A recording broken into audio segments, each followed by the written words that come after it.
Yes, students, to be continued with the next part of the foreign exchange rate.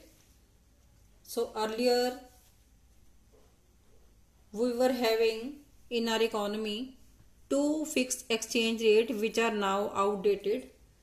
They are said to be gold standard system of exchange rate and Bretton Woods system. Only meaning is to be done. In gold standard system में क्या था, हर country की currency को gold value में convert किया जाता था। जैसे आजकल हम हर कंट्री की करेंसी की अगर हमने वैल्यू मेजर करनी है तो we have to convert in the terms of dollar.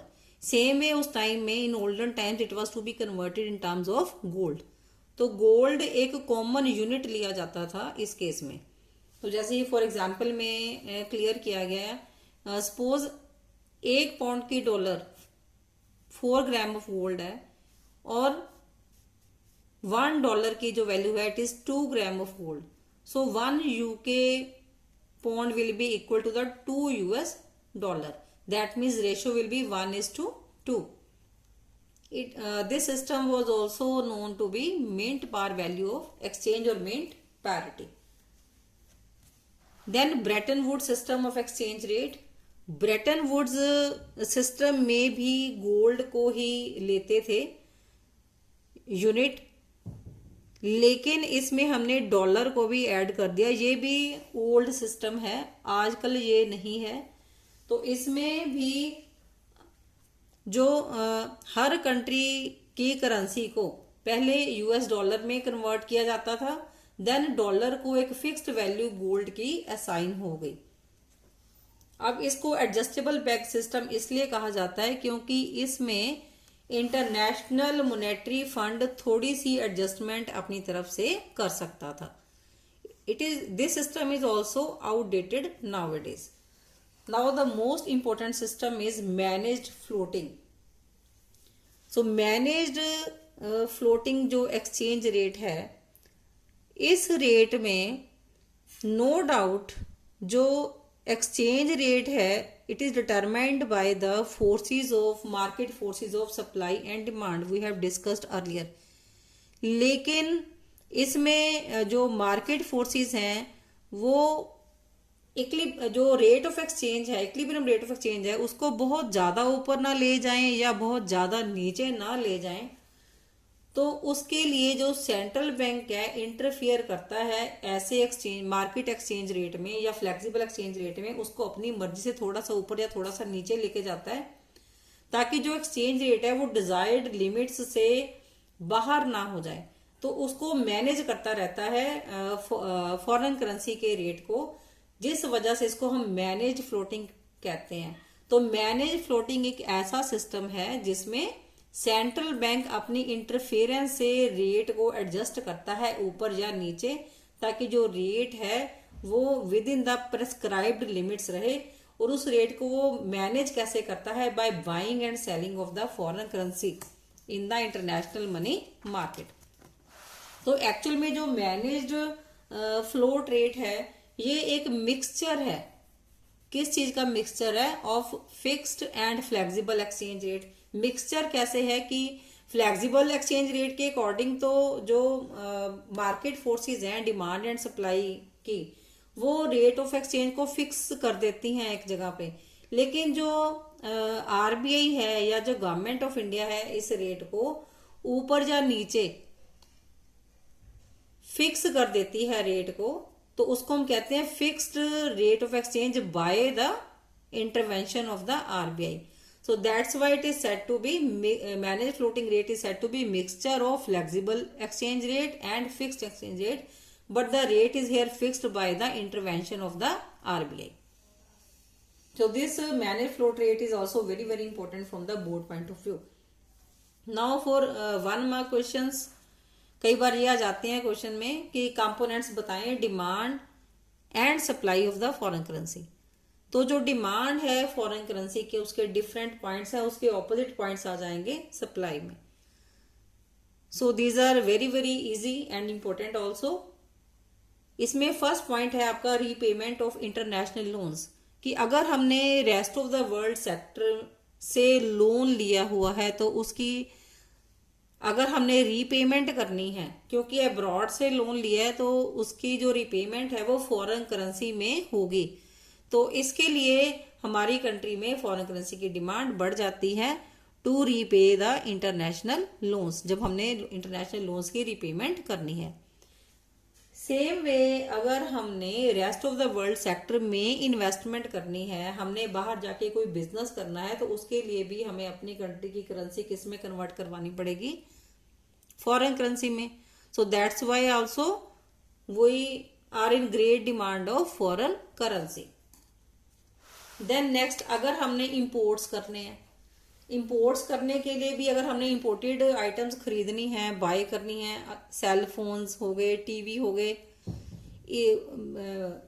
AC हो गया, या कुछ और जो इंपोर्टेड प्रोडक्ट्स हैं वो बाय करने हैं, उसके लिए फिर हमें अपनी कंट्री की जो करेंसी है वो फॉरेन करेंसी में कन्वर्ट करानी पड़ती है, तो इसके लिए भी जो फॉरेन करेंसी की रिक्वायरमेंट होती है तो इसकी डिमांड बढ़ती है। Then direct purchases from abroad, अगर हमने अब्रॉड से डायरेक्ट परचेजेस करनी है of any goods and services, चाहे हमने सर्विसेज बाय करने हैं या टूरिस्ट जो हैं उनके लिए हमें जरूरत है, या हमें अब्रॉड स्टडीज के लिए जाना है, या हमें मेडिकल ट्रीटमेंट के लिए बाहर जाना है, या हमने बाहर घूमने जाना है, तो उस केस में भी हमें अपनी कंट्री की करेंसी जो है कन्वर्ट करानी पड़ती है फॉरेन करेंसी में, तो जिस वजह से डिमांड जो है वो राइज हो जाती है of the foreign currency. Same way हमने ग्रांट्स और डोनेशंस बाहर की कंट्री में देनी है, ग्रांट्स या डोनेशंस, तो उसके लिए भी हमें अपनी कंट्री की जो करेंसी है कन्वर्ट करानी पड़ती है डॉलर्स में, दैट इज फॉरेन करेंसी में, तो उस वजह से भी डिमांड फॉरेन करेंसी की इंक्रीज हो जाती है। Then next point is payment of income. अगर हमने अब्रॉड से फैक्टर सर्विसेज ली हैं लाइक इंटरेस्ट, रेंट, तो ये हमें जो इनकम है तो ये भी हमें उसमें इसके लिए भी हमें फॉरेन करेंसी की रिक्वायरमेंट होती है, जिसकी वजह से फॉरेन करेंसी की डिमांड हमारी कंट्री में बढ़ जाती है अगर हमने इनकम फैक्टर इनकम्स पे करनी है अब्रॉड। देन उसके बाद है speculative trading. Speculative trading means buying and selling of foreign currency, तो अगर हमने चाहे बाय करना है चाहे हमने सेल करना है, दोनों ही चीजों के लिए हमें स्पेकुलेशन के लिए हमें फॉरेन करेंसी की डिमांड हमें चाहिए। देन अब इसके बिल्कुल ऑपोजिट पॉइंट्स आएंगे, सप्लाई की जरूरत क्यों होती है फॉरेन करेंसी की, या सोर्सेज क्या है सप्लाई करने के, क्यों हमें जरूरत होती है। अब उसमें हमने किया था पॉइंट इंपोर्ट्स, इसमें आ गया उसके ऑपोजिट एक्सपोर्ट्स। अगर हमने एक्सपोर्ट्स करने हैं, हमने अपनी कंट्री की गुड्स बाहर सेल करनी है, तो उसके लिए सप्लाई रिक्वायर्ड है in India in terms of foreign currency.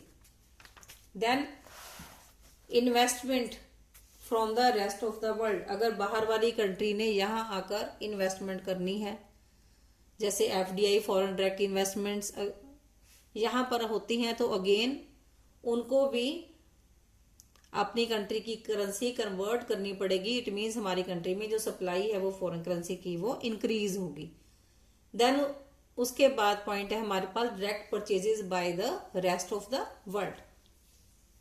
अगर रेस्ट ऑफ द वर्ल्ड से लोगों ने हमारी कंट्री से डायरेक्ट परचेज करनी है, या बाहर से हमारी कंट्री में कोई टूरिस्ट आ रहा है, तो अगेन हमारी कंट्री में सप्लाई बढ़ेगी फॉरेन करेंसी की, क्योंकि जो टूरिस्ट आ रहा है वो फॉरेन करेंसी लेके आएगा और उसको कन्वर्ट कराएगा इंडियन करेंसी में, तो दैट्स वाई सप्लाई जो है वो फॉरेन करेंसी की इंक्रीज हो जाएगी। Same way loan from the rest of the world, अगर हमने रेस्ट ऑफ द वर्ल्ड से लोन लेने हैं तो अगेन जो सप्लाई है वो इंक्रीज होगी फॉरेन करेंसी की हमारी कंट्री में। देन ग्रांट्स एंड डोनेशंस, अगर बाहर से हमें कोई ग्रांट्स और डोनेशंस दे रहा है तो वो अपनी कंट्री की करेंसी में हमें देगा, तो हमारी कंट्री में सप्लाई बढ़ेगी फॉरेन करेंसी की। सेम वे इनकम रिसीट्स, हमारी कंट्री ने अगर कुछ फैक्टर सर्विसेज दी हैं बाहर की कंट्री को, like land, labour, capital, entrepreneur, तो हमें इनकम जो है वो भी फॉरेन करेंसी में आएगी, तो उस वजह से भी फॉरेन करेंसी की जो सप्लाई है वो हमारी कंट्री में इंक्रीज होगी। The remittances that means repayments by the non residents. तो अगर नॉन रेजिडेंट्स ने हमारी कंट्री में रिपेमेंट्स कोई करनी है तो उसके लिए भी हमें फॉरेन करेंसी रिक्वायर्ड है, जिस वजह से फॉरेन करेंसी की जो सप्लाई है हमारी कंट्री में इंक्रीज होती है। देन उसके बाद है हमारे पास concept foreign exchange market. So foreign exchange market वो मार्केट है जिसमें सारी कंट्री की करेंसीज जो है वो ट्रेड होती हैं, that is said to be foreign exchange market. तो इसके 3 फंक्शंस हैं, transfer function, credit function and hedging function. अब ट्रांसफर फंक्शन जो है, जब हम किसी भी कंट्री की फॉरेन करेंसी की सप्लाई करते हैं दूसरी कंट्रीज में, तो उसमें उसके वो भी इसका फंक्शन है फॉरेन एक्सचेंज मार्केट का। तो जिससे जो परचेजिंग पावर है वो ट्रांसफर होती है from one country to another country. Then credit function, credit function means उधार। तो अगर हमने क्रेडिट पे बाइंग और सेलिंग करनी है गुड्स की across different countries of the world, again उसकी हमें जो करेंसी की ट्रेडिंग है, करेंसी की बाइंग एंड सेलिंग है, वो फॉरेन एक्सचेंज मार्केट में करनी पड़ती है। Then hedging function, hedging function means कि अगर हमने ट्रांजैक्शन आज कर ली, उसकी पेमेंट जो है फ्यूचर में करनी है फॉरेन एक्सचेंज ट्रांजैक्शंस की, तो उसके लिए भी हमें फॉरेन एक्सचेंज मार्केट की जरूरत पड़ती है। Then spot market and forward market. Spot market में जब हम ऑन द स्पॉट पेमेंट करते हैं करंट ट्रांजैक्शंस की, हमने बाइंग एंड सेलिंग करी है तो हम ऑन द स्पॉट जो है करंट ट्रांजैक्शंस करते हैं, तो वो भी फॉरेन एक्सचेंज मार्केट में डील होते हैं। देन फॉरवर्ड मार्केट, कुछ ट्रांजैक्शंस हम आज की डेट में कर लेते हैं लेकिन उसकी जो पेमेंट है वो फ्यूचर डेट पे करते हैं, that is said to be forward market. So by this we are completing this chapter today. Thanks for listening.